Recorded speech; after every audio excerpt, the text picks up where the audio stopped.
everyone, and welcome to this data analytics tutorial. In this short video, I'm going to describe to you the 4 functional responsibilities of the data analyst, the business intelligence analyst, the data scientist, and the data engineer. I'm going to try and keep it very short, very concise, and super high level in a very fun format so you can understand exactly where you might fit in the context of working for a data-driven organization. There are 2 situations. One is a more traditional company that owns a lot of its own IT hardware and infrastructure. These tend to be larger, older companies. Or the second situation is where you work for a smaller, maybe more startup-oriented company that takes advantage of open source software and technologies rather than owning enterprise proprietary tools.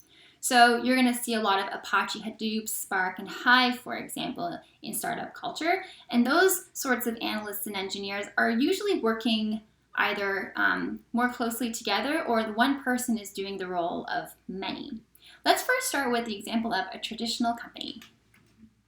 So if you're already working for a larger organization, you'll notice that everyone's collecting data in some form or other. Every action, every activity generates data, but that data needs to be turned into information. So how does this happen? Well, we first start with having a database. Your company is probably a client of IBM or Oracle, for example, where they purchase very large, very powerful databases where they can store and process that data and turn it into information. If you're an analyst, you're usually, and I hope never, working directly with the IBM or Oracle database. The reason is this information is raw and not yet usable. You need an instance of data engineering, and this is where I'm going to introduce the role of the data engineer. Your data engineer or your ETL specialists, and I'll explain, are going to tap into this database and take that raw information that's coming from all sorts of sources like customer actions online or legal information or sensor data, anything that is relevant to the company's operations is coming into this database. The data engineer then takes that data, extracts it, transform it into a format that is useful for the business needs, and then loads it into an enterprise data warehouse. This is the first instance of data engineer and a very important one. If you're a data scientist or a data analyst, you'll quickly come to discover that data engineers are like your rock stars. In your enterprise data warehouse, data is already stored or organized with a special schema, and if you're really into analytics, it's important to understand how data warehouses are organized. The schemas like Star or Snowflake are very important to understanding what you can do with that data. So if you are an analyst, you're going to probably be working with your EDW directly, or more often than not, there's another layer that occurs after this. If you're hired by a risk department, a marketing department, or a human resources department, depending on your company, there could be so many, you're working with a data warehouse that is specific to your functional responsibilities and your subject matter expertise. So these are warehouses. Now, who creates the warehouses that you're playing in? Well, again, the data engineer or the extract, transform, and load specialist. So we have another instance of extract, transform, and load operations. This time, the hope is that your data engineers have worked with the subject matter experts or analysts within the divisions to help determine what data is coming from the central repository and how it's being migrated over to the specific warehouse.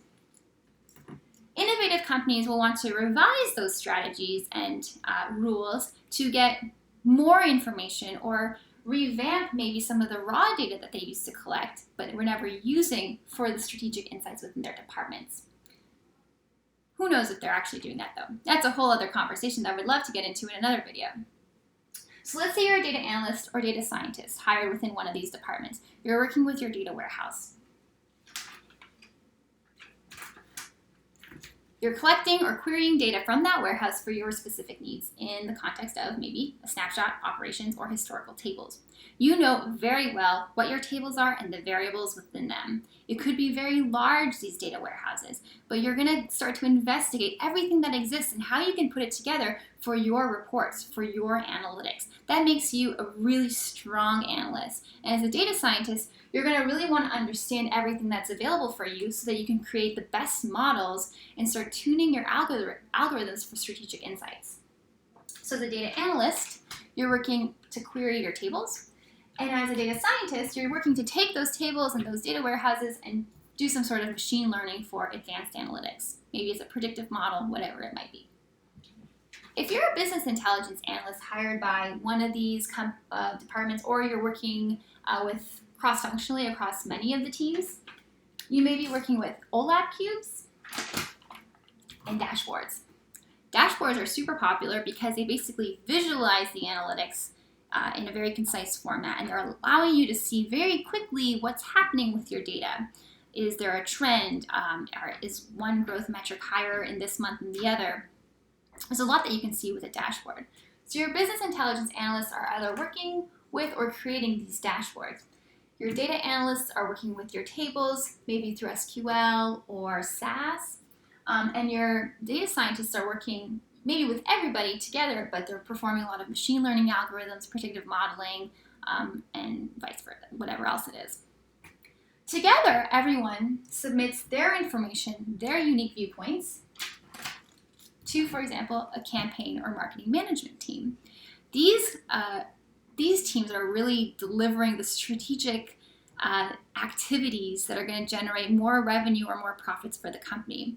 The information or the insights gathered from the data that's being processed and analyzed by the analysts and the data scientists are helping to inform the strategies of the campaign management team. Email campaigns, A/B testing, these are all features of what works and what doesn't based on the data that's being delivered across the system.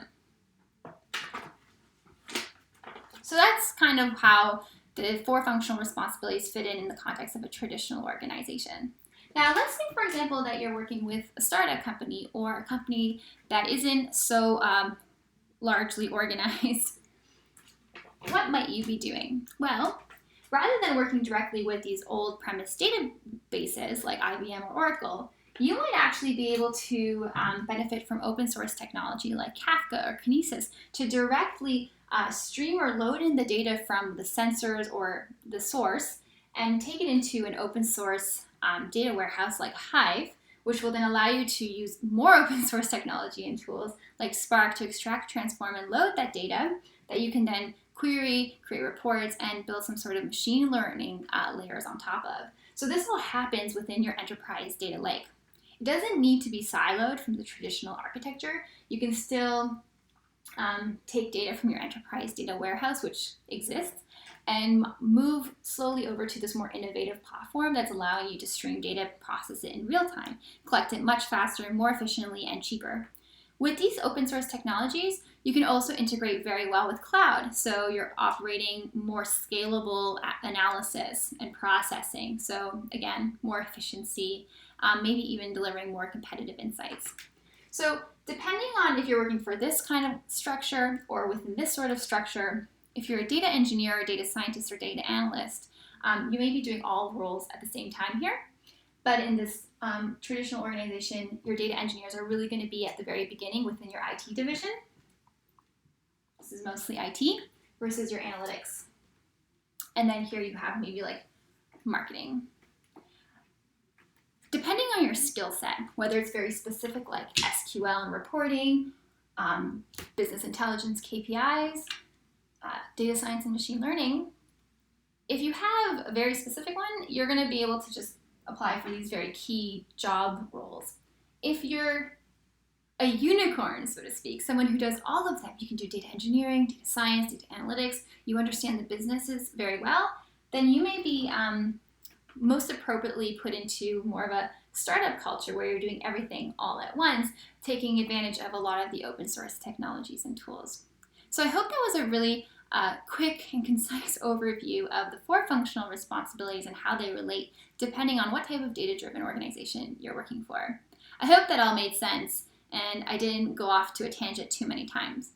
If you're interested for more insights or videos like this, please subscribe or go to www.thebigdatalife.com where I share all of the resources and tools that I've learned as a data analyst, data scientist, and data engineer. All the best.